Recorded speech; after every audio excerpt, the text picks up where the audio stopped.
எனக்கு வந்து ஏசியே செட் ஆக மாட்டுது. ஏசி யூஸ் பண்ணா எனக்கு வந்து த்ரோட் வந்து டிஸ்டர்பன்ஸா இருக்குன்னு சொல்கிறீங்களா? அப்ப நான் சொல்றேன் இந்த இன்ஃபர்மேஷன வந்து நீங்க நோட் பண்ணி வச்சுக்கங்க.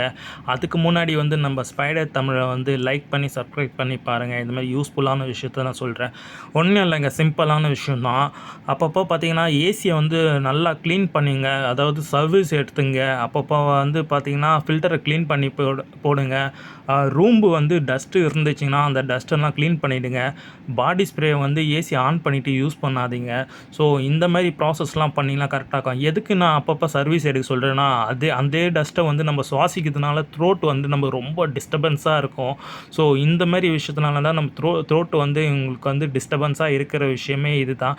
இந்த மாதிரி விஷயத்த நோட் பண்ணி பாருங்கள். கண்டிப்பாக நீங்கள் ஃபஸ்ட்டோட பெட்டராக ஃபீல் பண்ணுவீங்க. உங்கள் ஆஃபீஸ் போகும்போது வந்து பெட்டராக இருக்கும். இந்த த்ரோட் வந்து டிஸ்டர்பன்ஸ்னால நிறைய பேர்கிட்ட உங்களால் பேசக்கூட முடியாது.